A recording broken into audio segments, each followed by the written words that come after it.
are here to learn about a very important moment in our nation's history. And our own Deputy Director, Dr. Bob Holzweiss, will lead this conversation as we hear a first-hand account of the events leading to President Bush signing the Americans with Disabilities Act in 1990. Bob has worked closely with our guest speaker over these years as the library expanded the archival holdings related to the ADA. So he's the perfect person to have this conversation. So Lex Frieden is here with us tonight. Lex is our guest tonight. He's a very important person in the story of the American with Disabilities Act. He's currently the professor of biomedical informatics and physical medicine and rehabilitation at the University of Texas Health Science Center at Houston. And he's adjunct professor of physical medicine and rehabilitation at Baylor College of Medicine. Frieden also directs the Independent Living Research Utilization Program at TIRR Memorial Hermann Hospital. And this is an important program for training and technical assistance for independent living for seniors and people with disabilities. He served on numerous federal boards and commissions, including international. And in 2002, President George W. Bush appointed him as chairperson of the National Council on Disability. This committee makes recommendations on disability policy to the President and Congress. As executive director of the National Council on the Handicapped, which is now called the National Council on Disability, he was instrumental in conceiving and drafting the Americans with Disabilities Act. He's a distinguished alumnus of Tulsa University. He holds a master's degree in social psychology from the University of Houston, and interestingly, in 2004, he was awarded an honorary doctorate of law degree by the National University of Ireland. I'm impressed. Mr. Frieden's worked in the field of independent living for the severely disabled since the early 1970s. He's published several books and papers on independent living. He's received 2 presidential citations for his work and was honored by the USJCs in 1983. And in 1998, he received the Henry B. Betts Award for efforts that significantly improve the quality of life for people with disabilities. Please join me in welcoming Mr. Lex Frieden. Thank you all very much. Well, I'd like to thank Don for the warm introduction. Thank you so much. One thing I have to add is that in order to receive an honorary doctorate in law at the University of Ireland, you must learn to speak Gaelic.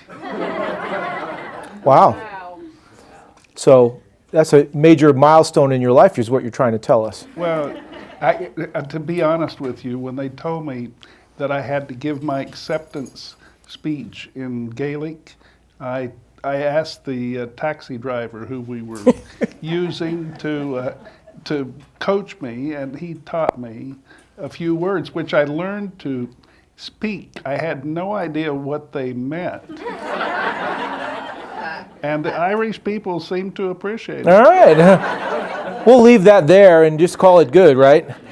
So thank you, Don, for that introduction, and thank you all for being here this evening.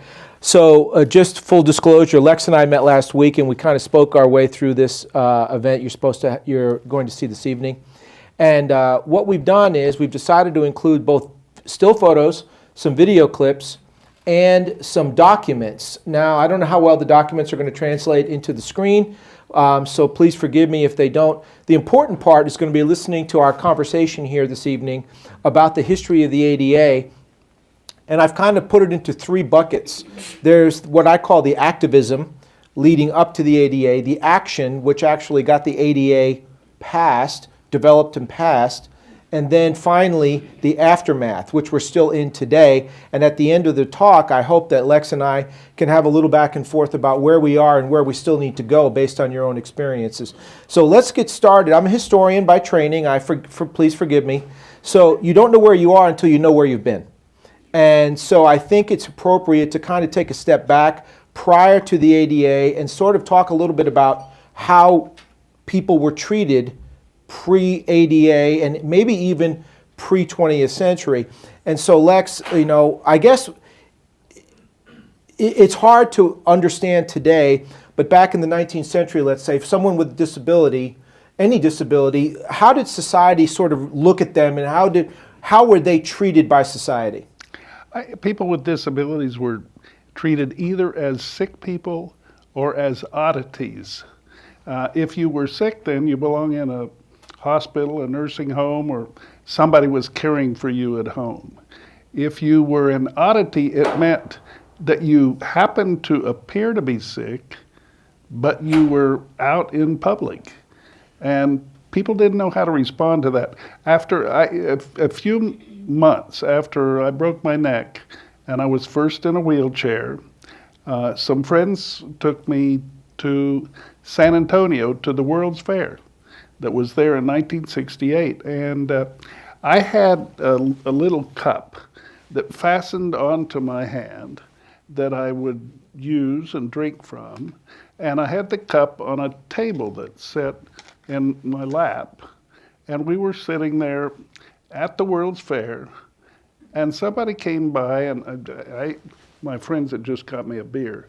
I was sitting there with the cup, and somebody dropped a silver dollar in my cup. And I'm like, wow, that's cool. They just paid for my beer, but I don't want to drink it now. And so they were treating you as a charity case. They were. And so, the understanding of what people with disabilities were was very primitive. And I would add, and I did a little bit of background research, so in 1927, the Supreme Court actually said that the states had a legitimate interest in forcibly sterilizing people who have a disability, because the assumption was, the science said that these people should not be procreating. And so I want to use that as sort of a springboard to where we're going to go with this conversation, because I hope we all can agree that's an awful, awful, terrible law, and the Supreme Court had a very primitive and very barbaric view of what disability was back in 1927. But that really happened. We already talked about the charity model. And so when we move the needle a little bit forward, can you explain a little bit, Lex, about what the difference is between rehabilitation and accommodation? What did that mean? Well, the first distinction you have to make, I think, is between rehabilitation and habilitation. Okay. And both of those, one of them relates to people who are static and who simply need to be socialized and who need help learning to function in society. And then rehabilitation means you've at one point been functional, and now you're going to be treated after you've been disabled or injured and habilitated. So rehabilitation.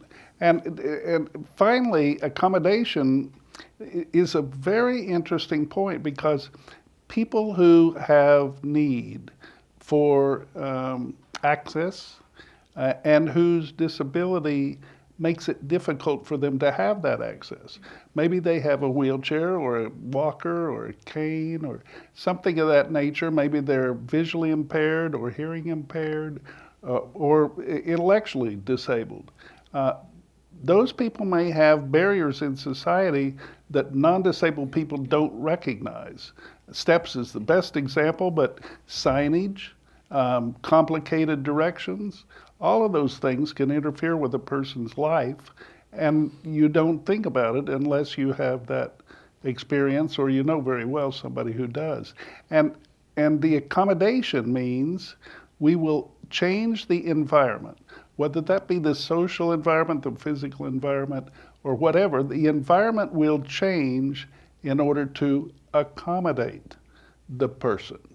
And that distinction, I think, was never clearly understood until probably the late 1960s. Okay. And Bob, I don't know if you got it in our list or not, but in 1968, the Architectural Barriers Act was a significant step forward. And in history, you'll know that the person who decided it would be important to have such an act and who took action was a disabled man from Alaska who was instrumental in campaigning for the senator from Alaska at that time. And he actually said, when they got to Washington, the senator said, "What do we do now?" And the guy said, "Well, Well, I guess we make laws, and what kind of law do you want to make? Well, I want to make one that will get me into the Library of Congress, because I need to go there in order to do research to make laws. And that 1968 Act was spurned by people who understood the need for accommodation. And you mentioned two things there, and that is a direct, immediate need spurring action. Exactly. And we'll get into the activism in a moment. But you also mentioned something, social change. And I think, in this is me speaking now, and feel free to disagree, in order to get those kind of accommodation and laws, which ultimately culminated with the ADA, there has to be a societal shift in the way society looks at the disabled, the way society thinks disabled should fit into society or not. And you and I talked a little bit about in the 60s and perhaps early 70s, a disability was seen as some sort of inferiority. Is that a fair statement? That's fair. And that these people needed to be, would coddled be the right word, or Well, coddled or extinguished. extinguished? I mean, if you think about what was going on in the late 1930s and early 1940s, we're dealing with a dictator in Germany, Hitler, whose idea was to take people who were inferior and exterminate them. And if you think about the people who, and this just occurred to me the other night after looking at our notes, the people who actually had to vote on and pass the ADA, many of them served in World War II. And what were they fighting? They were fighting this exterminator, and the Japanese too. Yep. So the people, that actually created the societal shift, I think. I would agree with you. In fact, the shift was already in progress. And by the way, I'm sorry I haven't been keeping up with the clicker. This is the signing ceremony for ADA. I want you to put that in your memory because this is the goal of our talk tonight, okay? But now I want to show you something. This is going to be a little walk down memory lane. Well, in some respects, it might be easier to be taken care of rather than be responsible for your own life. In most respects, I think handicapped people would prefer to have that responsibility, and the benefits of that justify the effort that's required to put up with the day-to-day routine kind of hassles that we all have in our lives. So that is a very young Lex Frieden giving us his views from very early in his life about what he will begin as activism moving forward and become a very prominent leader in the disability rights movement. I wanted to play that clip, which was actually on CBS. You want to give us some background on that clip, Lex? Yeah, the clip was made by a woman named Marlene Sanders. Marlene Sanders was a journalist, and she was a reporter for ABC. At that time in the 1970s, there were no women who were anchors or no women who were key broadcasters. Marlene Sanders went network to network and said, "I want to be your number one." CBS had a open slot, and they hired her to be one of the lead reporters on a program called CBS Reports, which was the predecessor to 60 Minutes. Ms. Sanders, who understood clearly the glass ceiling as it related to women, also understood intuitively the struggle that people with disabilities were having. And so when asked, what do you want to report on among your first set of reports, she said the disability issue. And so they sent her out, and she came to Texas. And she came to Texas for two reasons. One, the University of Texas at that time had made a point of discriminating against people with disabilities by purposefully not including accessible transportation and by purposefully not putting ramps on some of the buildings where they were asked to do so. So she came to interview officials at the university, officials in the state, and students at the university, and she came to Houston to talk with us about a program that was called New Options at the at the time. And the New Options was kind of a boot training camp for people who had been living at home or in nursing homes or other institutions who wanted to become part of the community. And it was a way for them to become re-socialized, and that program was very successful. And she came and she interviewed us, and that was only one of some very interesting clips. If you have a chance, anybody, to watch that 1978 CBS Reports with Marlene Sanders, do you have the piece of that? Mm-hmm. Oh, I want to wait. I'm not saying anything. Oh, I don't have it up here. Oh, well. Okay, so Give it away. I'll give it away then. See, if you watch the end of it, Marlene Sanders said something very prophetic.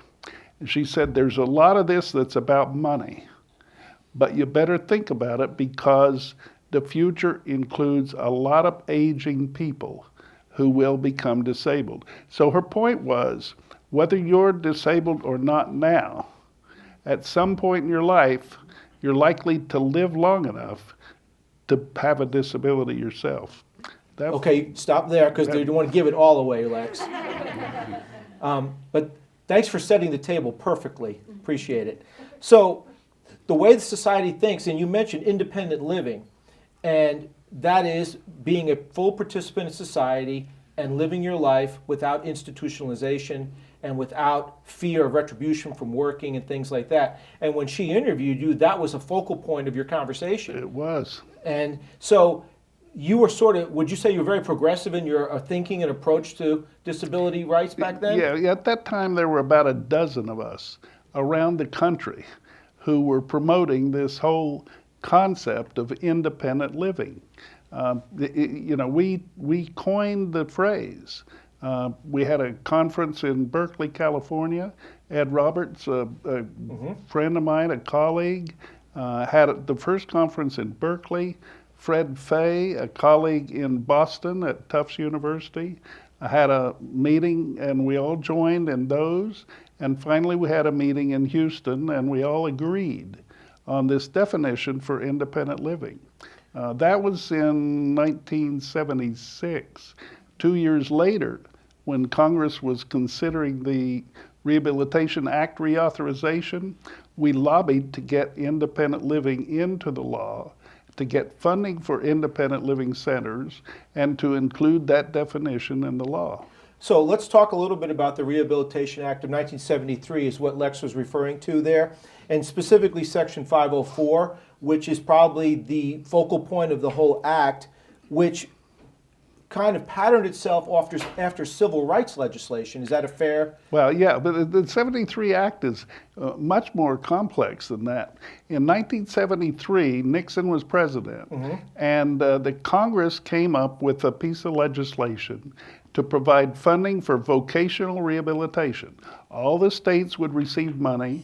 They would use the money to help people who wanted to be employed rather than staying at home, to provide vocational services.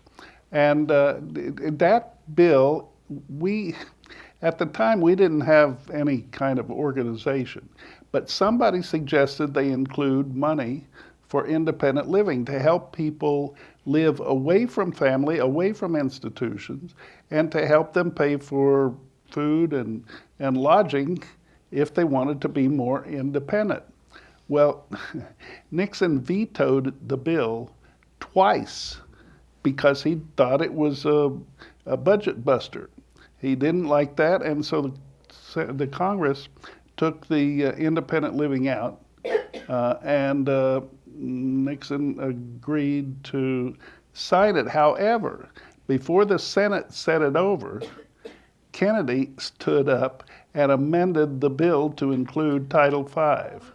And at the time, Kennedy will tell you, at the time, he didn't know what the members of the Congress who voted for that Title V didn't know the implications of it.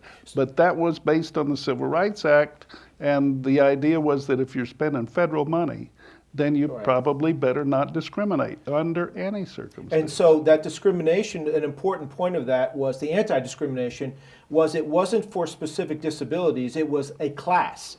And that Correct. was a major win for the community. Yes? It was, but the community didn't even realize it at that time. I mean, we were surprised by it. There was somebody put in a magazine, I'll never forget it, the title, People with Disabilities Now Have the Declaration of Independence. That's the first time that I ever heard it. Really? Okay. So this is a major piece of legislation. We're going to build on that going forward, and we're going to jump ahead a little bit to the 1980s, and you probably recognize the folks in that picture. The gentleman over on the far right is Justin Dart, and who was a colleague of Lex, and of course a very dapper Lex Frieden over there. The gentleman between them is C. Boyden Gray. He was Vice President Bush's counsel and President Bush's counsel, and then, of course, Vice President Bush over here on the left. And they're meeting during the vice presidential years in this photo, discussing what would be the very early disability right legislation and sort of getting the President Bush and C. Boyden Gray smart about it. And that was a major step forward, is getting legislators educated about what the actual needs were versus what they thought they were. And this meeting was coincidental. It was almost provident. The Space Shuttle Challenger blew up on the day we were supposed to carry this notion to the White House, and we were scheduled to meet with the president. And when Nixon's calendar person called to say that the president would not be meeting us because he was mourning along with the rest of the nation for those dead astronauts. But she said, Vice President Bush has a break in the calendar. If you want to meet the vice president, come on. And so we sent a copy of the proposal to Vice President Bush the day before so he could be prepared. And when we arrived at the Oval Office, we were told, Vice President doesn't have much time. It's going to be a photo op. You'll be in there for about 3 minutes shaking hands, and the photographer will be there. When we got in, the Vice President said, hey, I don't know what they told you, but have you got time to spend a little time? And he told us that he and Barbara had read the report that we had the night before, and they had a personal interest in it, and he wanted to dig a little deeper and know what we were proposing and why. And you were educating him right there and then about the needs of the community.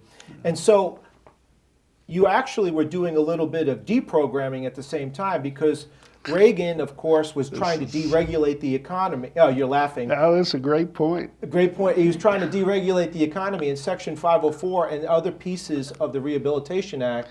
Because they were enforced with regulations, Reagan was trying to deregulate, and that was on the chopping block. Well, and the vice president was the bad guy. The chairman of the... He was the bad guy. The president kept his hands off of that, and one of the few things early on that he actually pushed down to the vice president was to strip these regulations and get rid. At the time, there was a 75 Act called the Education for All Disabled Americans. And that was the regulation that was hundreds of pages long. And the vice president, without knowing, just followed staff directions and stripped those regulations. So it would have been impossible for somebody to file a complaint under that particular law. People rose up. That was the very first time that the disability community raised its beautiful head. And and with one voice said stop, and it worked. Phone calls to the White House, they shut down the switchboard. Okay. With parents, mostly parents, and people with disabilities who weren't going to take that. And so that was stopped. So let's talk a little bit about Ed Roberts, someone you've already mentioned, and the independent living movement during the 1980s. What was his impact on the thinking of legislators and the sort of the movement itself and his leadership of it? Well, Roberts in the early 1970s he had polio, and he was becoming an adult. He'd been tutored through high school, and he enrolled in the University of California at Berkeley. He discovered right away that there wasn't any accommodations for him there, and that he couldn't stay in the dormitory, and there was nobody to assist him and so on.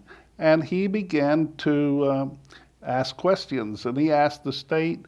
The state said, it's not our business, it's the federal government. And he would go to Washington. And Ed Roberts traveling was a show in itself. I mean, the man was very disabled from the polio. He required 3 people to travel with him. He lived on a ventilator. They had to figure out how to make the ventilator work on the airplane. He had a modified wheelchair that was the size of a large cart, and Ed would have to stop breathing in order to speak. So he could only speak a little bit at a time. And he went to Washington and made an impact in the offices of the members of Congress that he met. So they basically told the University of California, you need to subscribe to this Title V requirement that federally funded entities must provide assistance to people with disabilities. That was a huge breakthrough. He was the first one that we know who actually pushed those regulations forward in 1973 when that amendment came out. And so you mentioned him pushing the regulations forward, but on the flip side, we had that Supreme Court again during the 1980s stripping out a lot of the pieces of the legislation that were very critical to the success of the initial success of the legislation, and Congress following up with the Civil Rights Restoration Act in 1984. Right. So the act by the Supreme Court didn't really affect Title V, as we could tell, but it was an attack on civil rights legislation, generally speaking. And by the way, Bob, I don't know how many people in the audience are aware of it, but some members of Congress tried to amend the Civil Rights Act early on to include people with disabilities. In 1984. Back in 1979 too. Oh, even earlier, okay. Yeah. But these were, actions that fell on they didn't go anywhere. It wasn't ripe yet. They That's still had right, more that's education right, was needed that's in right. activism. And so let's move forward a little bit more to the amendments to the Fair Housing Act. And the reason I kind of pulled this one out, obviously it major impact on disability rights, but also President George Bush, or at the time Vice President George Bush, voted for the Fair Housing Act in 1968 while he was a member of Congress, very much in opposition to his constituents. It was the right thing to do, so he did it and then took the heat for it. So here we have a situation where there's amendments coming up to bring that fair housing legislation into the 1980s and incorporate rehabilitation into it. So talk a little bit about rehabilitation. Well, see, this was the right time and a ripe time. In 1983, the National Council on the Handicapped was established as a federal agency, an independent federal agency. Nobody knew what that meant at the time. There was only the independent agency was the post office. And so we had to make up our own logo, our own stationery, everything. But the council was already meeting, looking at and analyzing legislation based on their legislation. And the council had looked at fair housing and actually made a proposal in the process to include access to people with disabilities in that bill. And the vice president heard it from many different advocates and supported it, and that was kind of a test case for the ADA. And really sort of really formed Vice President Bush's thinking about what would ultimately become necessary to get the did. legislation across the finish line. It You did. kind of jumped ahead of me. We have a photo here of you, National Council on Disabilities, doing an interview. So I also want to jump a little bit further forward, and there you are with Justin Dart. I would call him your co-conspirator in activism. So I know you and I talked a lot about him as a man of incredible energy and incredible integrity and incredible drive. So you want to say a few words about Justin? It's hard just to say a few words. Justin Dart was a larger-than-life person. He had a heck of a background. He came from a very wealthy family. His father, at one point, I think, was one of the richest men in America, but he had disowned Justin and told him he was out of the will because Justin went to Japan with a Tupperware franchise that his father had given him and made a lot of money and used the money to fund wheelchair basketball in Japan. And his father and the board of Dart Industries, which owned Tupperware, were upset because he was spending the money on this charity when he should have been sending the money back to give to the stockholders. So Justin had a kind of a on his own way approach early on in his life. But he later, the long story, we could stay here all night and talk about Justin. He later managed to immigrate to Texas, and he set up shop in Austin and wanted to get involved in disability.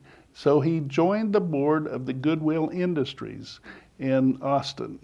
At that time, Goodwill Industries were not really serving people with disabilities who wanted to be independent. That was kind of a charity organization. And Justin called my office, wanted to come and see what we were doing in the New Options program. He had heard about that program as well. And I agreed to meet him, even though I was a little suspicious of this man who identified himself as a board member of the Goodwill Industries in Austin. But he showed up and he had a disability. He was legit, and we became very good friends. Justin, I would say, was my mentor. He would say the same thing about me. I learned a lot from him. He was a great organizer, and Justin was really the face of the disability movement. I absolutely agree. And in our holdings at the library, both the official presidential record, but also Lex's very generous donation, Justin Dart is featured in a lot of it. And he's easy to identify because he's always wearing a very fashionable fedora on his head. And we watch some video later, you'll easily pick him out of the crowd because of his attire. That's right. Okay. So, Justin, well, while we're still on the subject of Justin Dart, the Congressional Task Force on the Rights and Empowerment of People with Disabilities, he chaired that on behalf of Congress, and they came out with a report called Toward Independence. That's not exactly right. Okay. So the Congressional Task Force did not get seated until after the bill had been introduced. Okay. And that task force was established by a congressman by the name of Major Owens. Major Owens was an African American who represented a district in New York City, and he was, I was told, the first librarian in Congress. You would know better than I. And Major Owens was really one of the first people who came forward from the Congress and identified with our initiative at the council. And so we worked very closely with him. And he, once the bill was introduced, put together the task force. Justin was the chair, and I was I'd say the secretary. Before that, however, the council responded to a congressional dictate that a study be done of the laws and policies of the United States and how they affected people with disabilities. And one of the first things that our staff did was put together a report called Toward Independence. And you need to read, if you have any interest in any of this at all, you need to read the Toward Independence report. The first recommendation was that there be a law preventing discrimination on the basis of disability. Now, it's interesting that we started to call it a civil rights law, but the Republicans, including the vice president, got a little nervous talking about civil rights because Nixon had run on a everything is cool, let's not. You mean Reagan? Yeah. Okay. Reagan. Reagan ran on that platform. And so we had to be careful about calling it a civil rights. But what the Republicans liked was equal opportunity. And to us, it was the same thing. And so we had proposed that equal opportunity law when we met the vice president. That was the first time we had given it to any member of Congress or anyone representing the administration. I can prove to you in a minute or two that Vice President Bush adopted that opportunity phrase and began using it fairly regularly Right. when he was stumping for this legislation and meeting with members of Congress and citizens. So the activism continued during the 1980s. And something I came across, and I actually read a few of them, discrimination diaries.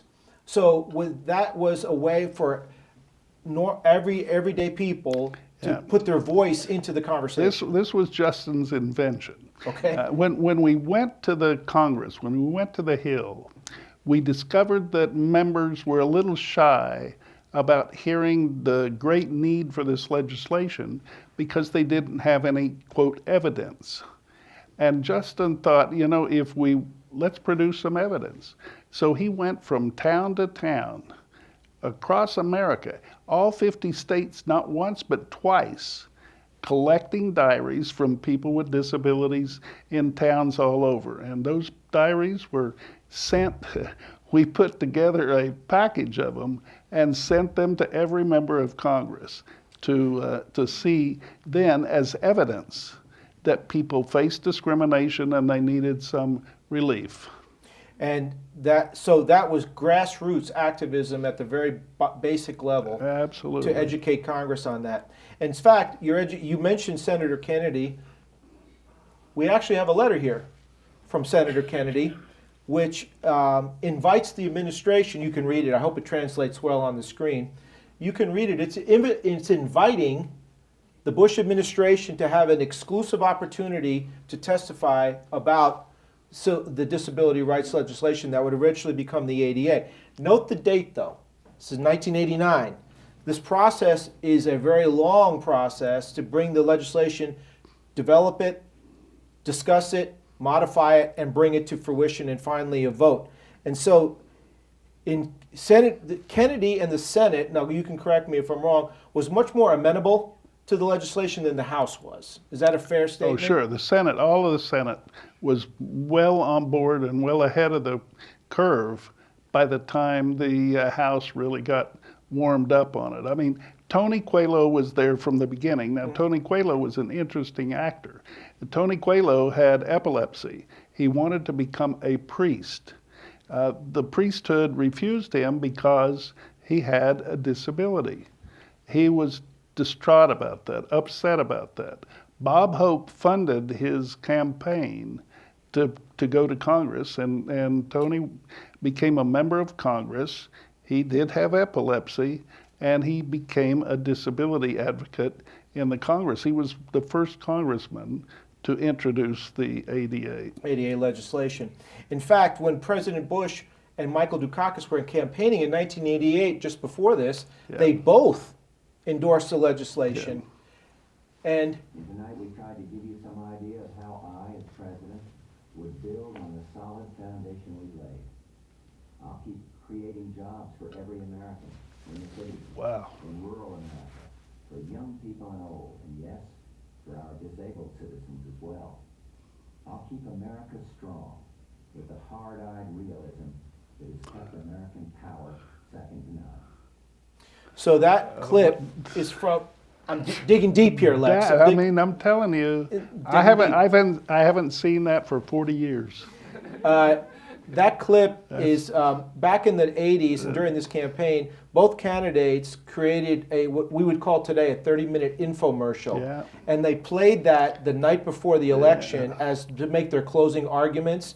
And this was part of that infomercial. So this is before the election, before he won, before the inauguration. Both he and Governor Dukakis were both on board with the Americans with Disabilities Act, what would become the legislation. And so as we move forward in our talk this evening, you'll see that theme, and President Bush is going to continue to kind of go back to that and go back to that and go back to that. So the Kennedy, the Senate, good. The legislation gets passed out of the Senate over to the House in 1989, but doesn't go anywhere. No, it got a number of co-sponsors, but the House wasn't ready to pass that bill. So then it gets revived in 1990, and then the activism starts again. And Well, it actually got revived in 1989. There was a gap there between 88 and 89, but when it started again, the hearing started on the House side. And then it stalled because small business was really nervous about this legislation. In fact, they even recruited McDonald's franchisees to claim that the ADA would break their business because they couldn't afford to put ramps on their little stores, and they couldn't afford to widen the bathroom doors, and they couldn't afford to provide Braille menus, and so on and on. And we just laughed about that. We're talking about McDonald's, and that's a small business, right? So, and we even had the endorsement of the U.S. Chamber of Commerce, but the small businesses were rallying their troops and really causing us problems on the House side. so, if I may interrupt you right there. So the activism and the lobbying of the House to get that out of committee and onto the floor for a vote I would consider to be a very significant turn when it stalled out again in the House. And you know where I'm going with this. Yeah. And Lex brought this to my attention when I'm about to show you a little bit of.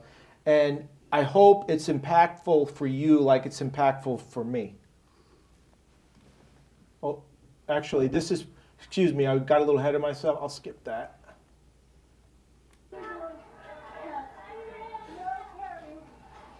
This is called the Capitol Crawl.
These are people that are crawling up 78 steps at the U.S. Capitol in order to make their point and identify the problem to the U.S. Congress. It was spontaneous. You want to say a few words about how that came together? I don't know anything about how that came together. Justin would say he didn't know anything about how that came together. Fair enough. But one Texan, a man named Bob Kafka, can tell you how it came together. And that is a group of people with disabilities who belong to an organization called ADAPT, met in Washington the night before, and this is what they did the next day. And so what I didn't show you is the beginning of that video. Justin Dart is there on the lower part of the Capitol steps, and it started out as a rally, and then it developed into this. And you notice that it's young, old, it's biracial, there's women and men. This is a symbol, very symbolistic for ADAs for everybody. And that was the point that was being made there. And plus the determination and the education that a step, a 6 or 8 inch step for us or for people that are not disabled, we don't even think about it. But for someone who is disabled, is an impassable barrier. Another point here is that when that rally started, there was no press. By the time those people got up about 15 steps, every news media outlet in the country was there. And 104 people were arrested at that protest that day. So that was kind of the context that was going on outside the Capitol as the debate was raging inside the Capitol about what was going to become the Americans with Disabilities Act. Well, that group actually went into the Capitol, into the rotunda, and chained themselves together so that they couldn't escort them out neatly. And also chained themselves to their wheelchairs and made human wheelchair people chain. Right. I couldn't show you the whole clip. It's a very extremely powerful video. It's available online. I encourage you to watch the whole thing. It gives you a different perspective on how that movement was engaging in activism and trying to get that legislation across the finish line. So the legislation itself, the ADA, so there was a big debate about including folks with AIDS and HIV. That was one of the barriers. It's the people who didn't want the ADA were searching for anything they could grasp. And at first it was the cost of improving transportation. Then it was the cost of bathroom doors. And then they caught on one that sort of got a little interesting, and that was HIV was just becoming a public health problem at that time. And not everybody understood clearly the implications of HIV. And there was a lot of fear-mongering about people who had HIV working in kitchens. And if you went to the restaurant and somebody was working in the kitchen with HIV, you would then become a victim of HIV. And you know, this misrepresentation of a very serious health condition was, I just can't even describe my feelings about that. But they stood up in the Congress and they argued that, and they impeded the progress of the bill. And offered an amendment, actually. Absolutely, and that amendment got a lot of votes. It did get a lot of votes, and because fear is a powerful tool. It is. And even if it's a lie and not true. That's right. And so, as you mentioned, litigation and cost were the two big concerns. But in the end, your activism, your support, your lifetime of campaigning got this. This is a memo from President Bush to all departments and agencies. It's 1 page of 2, which explains to them what the new rules of the road are with the federal government after the passage of the Americans with Disabilities Act. And this is where I'd like to just share a moment of my own view that this is the milestone moment where it's a game changer at this point. And all of our conversation up to this point has led to this moment where the federal government is going to take the lead and enforce a law that allows people to fully participate in the U.S. society, work, and then we'll get a little bit more into the other things in a minute. Employment, public service, public accommodation, telecommunications, and then there was a section for miscellaneous things. Those are big areas that were being addressed by the ADA, and it took a lot of effort by Lex. I want to thank you personally for your work, Justin Dart, Ed Roberts, and the whole leadership of the disability rights community for getting us to this spot. And speaking of this spot, Weeks ago, we celebrated our nation's Independence Day, and today we're here to rejoice in and celebrate another Independence Day, one that is long overdue. And with today's signing of the landmark Americans for Disabilities Act, every man, woman, and child with a disability can now pass through once closed doors into a bright new era of equality, independence, and freedom. Gives me a chill every time I hear that. and he used the word independence. He did. Something we talked about earlier in the program. did. And he adopted that as his core belief for the reason for this legislation, and he was very much an advocate for it. But don't ever forget that Bush was motivated by his own personal experience. I mean, what he was fighting for in World War II, he then had a child with a disability who unfortunately died early in life. And according to Barbara, one of their boys had a serious disability, a learning disability. So he had personal experience that helped motivate him. And in his comments, he I'm going to quote him now. He called the audience, you were there, a splendid scene of hope and the first comprehension declaration of equality for people with disabilities. And he referred to the legislation as the envy of the world. And other countries immediately started working on their own versions of the ADA. Actually, President Bush received an early invitation from the president of China and asked him to come over and talk about this ADA law. And the president couldn't do that, but he invited me to lead a delegation to China to meet the president of China, who was, I mean, I got a presidential welcome in China. Can you imagine that? The airport didn't, they had a ramp, but the ramp was broken.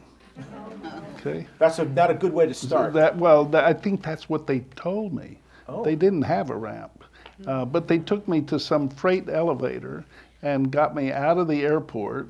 And then because there were no accessible vehicles in China, they had borrowed a van from Japan to transport me to the meeting. And the president of China gave me a copy of a law, a Chinese law, that was, quote, modeled after the ADA. And there's a copy of that law in your collection. That you've generously donated That's to true. us, that we'll be digitizing right as we speak, or Perfect. starting again tomorrow. And so the word dignity is a word that I came up. Independence equals dignity. Is that a fair statement? And it gives you purpose. Yeah, I think that's a good description. And when you have the ability to do things like go to the restroom, dress yourself, things that a lot of people take for granted, that gives you dignity. And it gives you a sense of belonging and a sense of personhood. And anything less than that would be robbing you of your dignity and your personhood. And then, because we often think about employment and education, very important, but those intimate, personal things that people do, we need to remember those things as well. Eating, preparing food, things like that. Well, I don't know that you need to. I don't know that you need to do all of those things in order to have dignity. That's an interesting construct. I haven't really studied that. Well, I guess what I meant was not do all those things, but be able to do those things without barriers in your way. With assistance as needed. With assistance so as needed. traveling with a wheelchair if needed and so on. But being Yeah. able to do so. Right. Okay. So that was 1990. Here we have Lex greeted by the president with a copy of the legislation under his arm at the ceremony, and there's Vice President Quayle. Now, here's an important note that probably you didn't know, that President Bush did not forget about this legislation. He was very intimately involved with it from the passage going forward. This is the 1-year anniversary of the ADA in 1991. Of a long struggle. It marked really a beginning. And some of you here today joined me on the South Lawn, as I mentioned, a year ago, and we've made tremendous advances since that ceremony. We've introduced changes that will transform people's worlds. The ADA has also helped us, all of us, to understand a little bit more about ourselves. It reminds us that along with the privilege of being an American comes a duty to recognize and defend the rights of every American. And this bill does more than make the American dream of equality a reality for 43 million Americans with disabilities. It offers, in a sense, fresh testimony to our nation's greatness. It demonstrates how we can advance the cause of civil rights.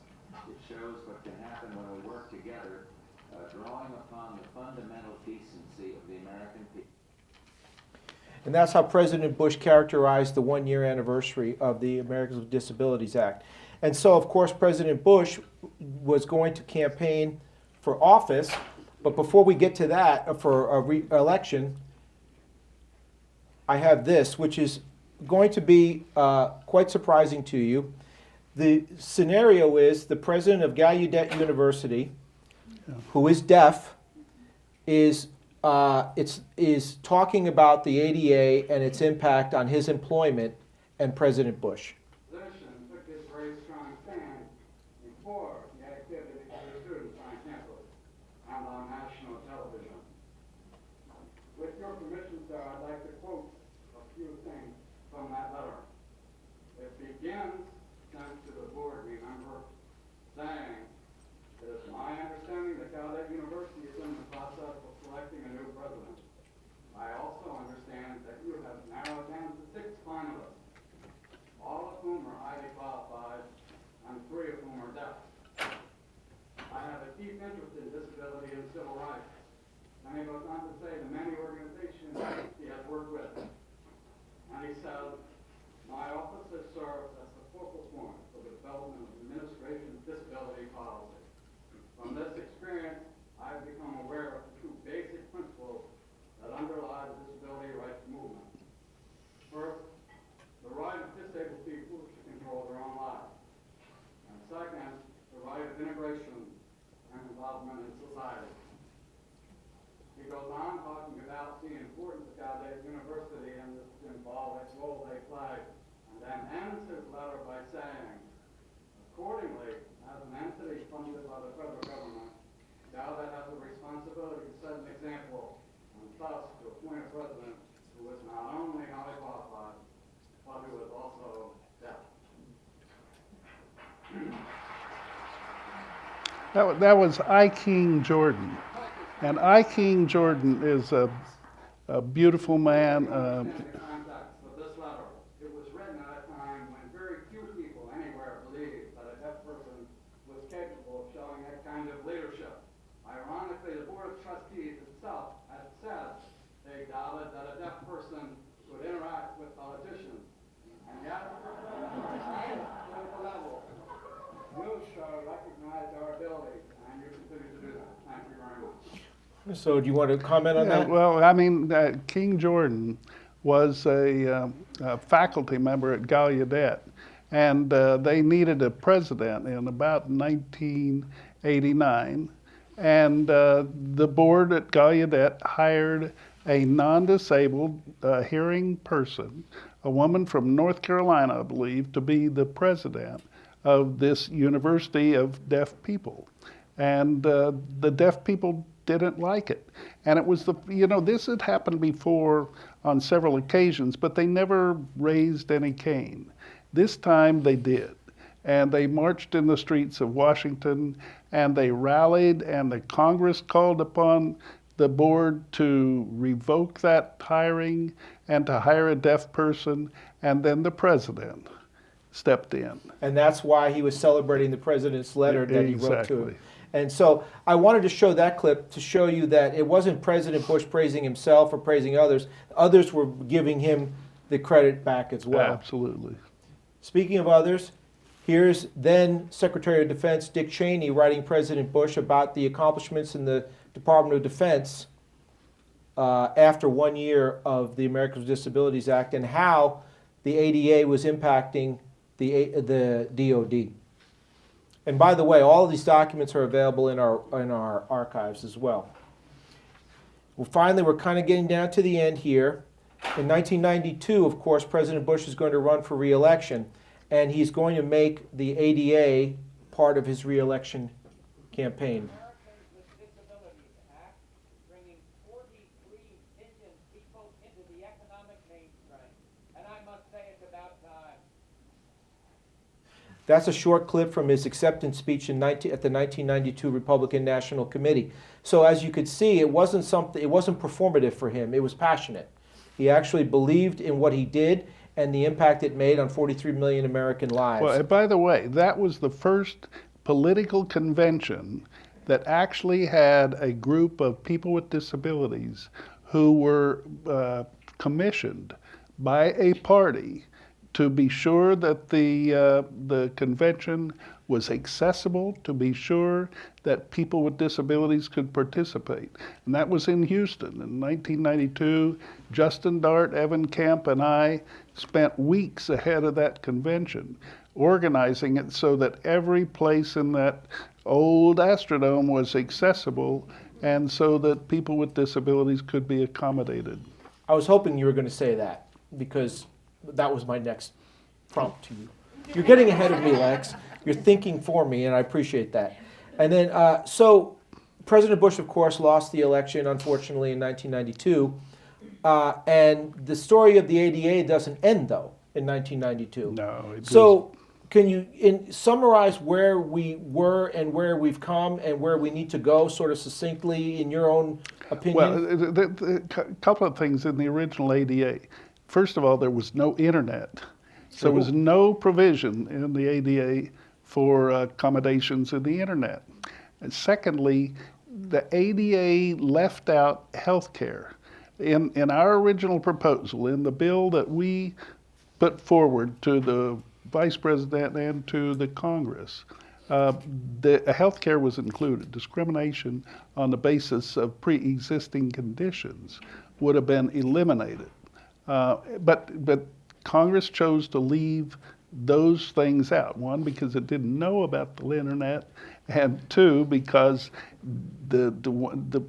some of the leaders were affected by the lobby that the healthcare establishment had at that time. And they were willing to fight McDonald's, but they weren't willing to fight the healthcare industry, right?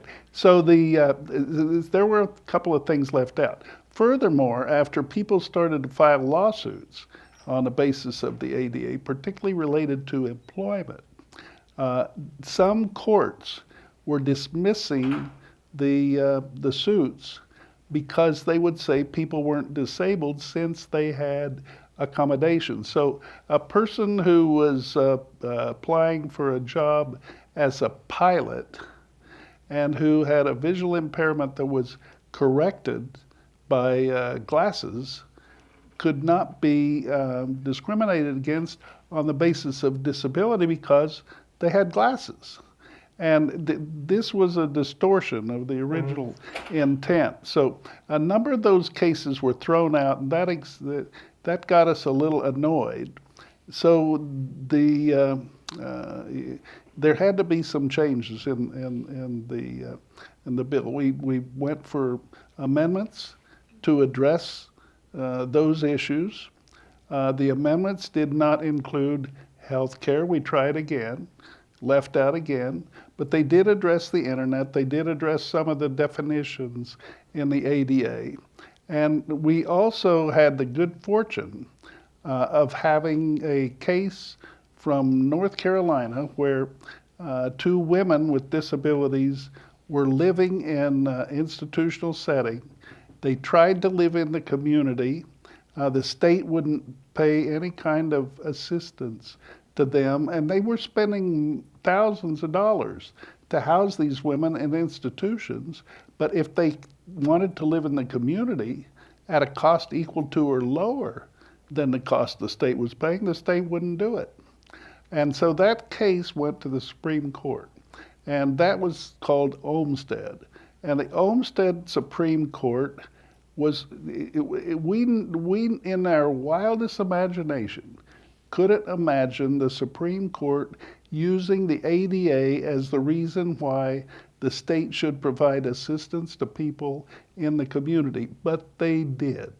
And that was a huge kind of surprise win by the ADA advocates. And how far we've come from 1927. Just amazing. Just amazing. Absolutely amazing. And speaking of coming I wanted to end this conversation with a photo I think you may have all seen before. And here's President Bush and Senator Bob Dole, both in a wheelchair at the end of their lives. And reflecting back on Lex's comments about World War II and fighting against the Nazis and their decision to eliminate people with disabilities. Both of these gentlemen, of course, distinguished World War II veterans, both using the provisions of the ADA later in their lives without ever realizing that they were going to need to do so. So I guess the takeaway from this is President Bush was forward thinking without even thinking about himself. And he was actually thinking about all of us later on in our lives, or wherever we are in our lives actually, where we may need the provisions of the ADA to accommodate ourselves. And so I think we can all appreciate President Bush's his work, Lex's activism and Lex's work in that area, and all the members of the disability community that were able to put their voices forward and get this legislation passed. Would you say that's fair? I would say President Bush, without President Bush, there wouldn't be an ADA. I would agree with that, Lex. Right. So we've gone a little over time. I apologize, but we have a few minutes for questions. Does anyone have any questions for myself or Lex? I'd be happy to address them. There's microphones in the back. Please speak into the mic. Oh, back there, Tracy. And then we'll get you right down here. No? Okay. First of all, I want to thank you, Mr. Frieden, for everything you've done. I have a 31-year-old disabled son, and without you, he wouldn't have the accommodations that he's got today. So you really have touched my heart.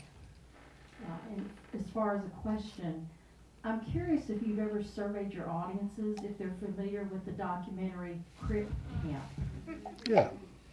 Yeah. Crip Camp is a fun documentary. And if you looking for something good, it's online. I think it's on Netflix now.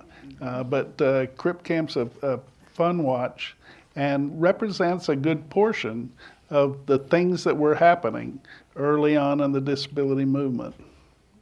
Judy Heumann, who was a dear friend of mine, is one of the stars of Crip Camp.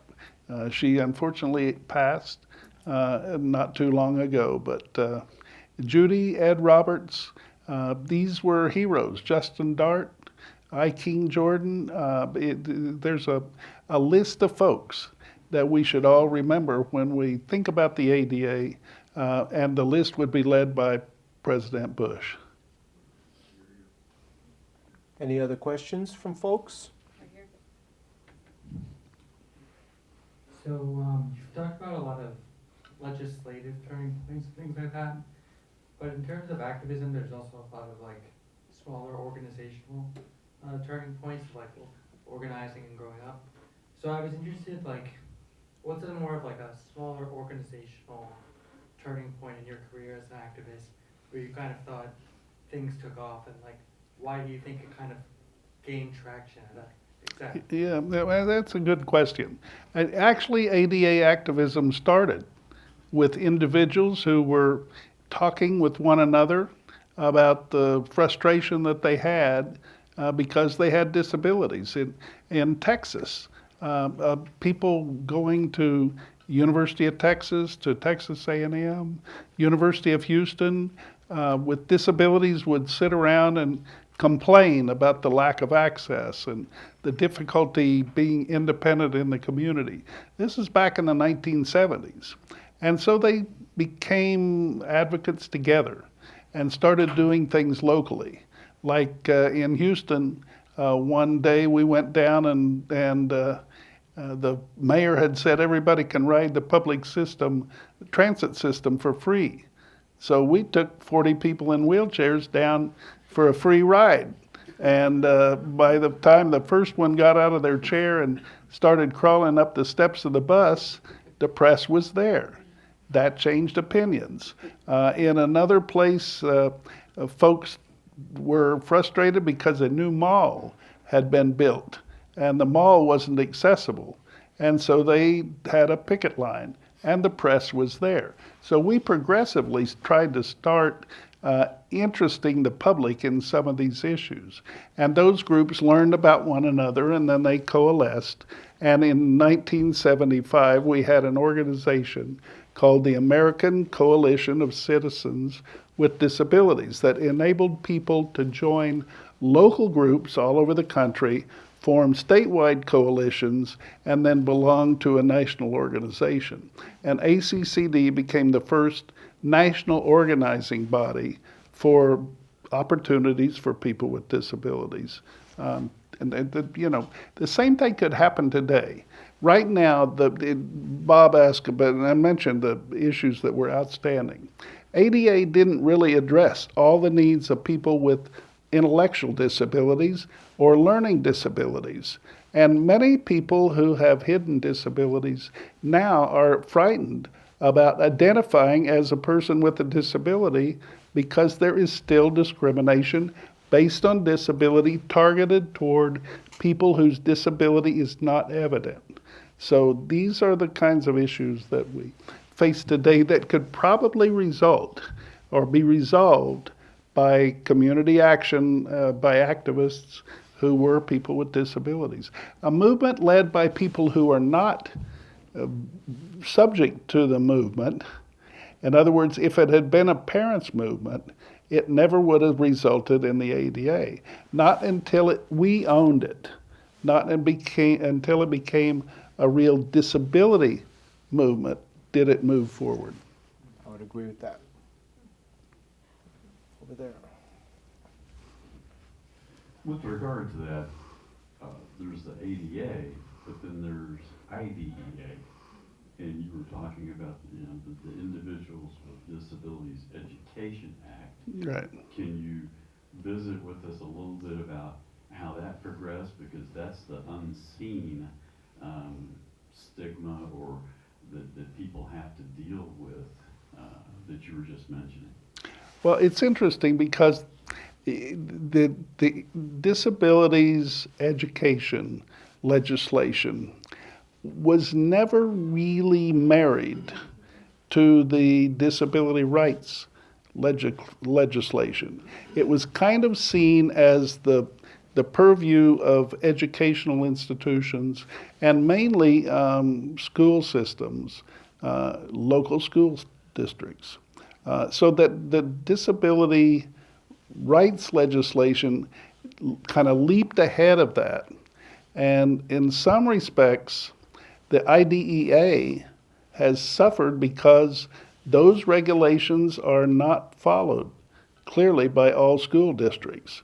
And parents, again, have to get involved and fight school districts to be sure that the rules under the IDEA and other education provisions apply to their children and that they are followed by the schools. And you can see even now all across the United States, and particularly in Texas, where school districts are being challenged with budgets. And what are they cutting first? Services to kids with disabilities. So, we always have to be vigilant, whether it's the IDEA, whether it's the ADA, whether it's any other bill protecting people's rights. We have to be vigilant because they're subject to attack by those who complain that it costs too much money to accommodate. Which was an original barrier to the legislation, an objection early on. Yeah.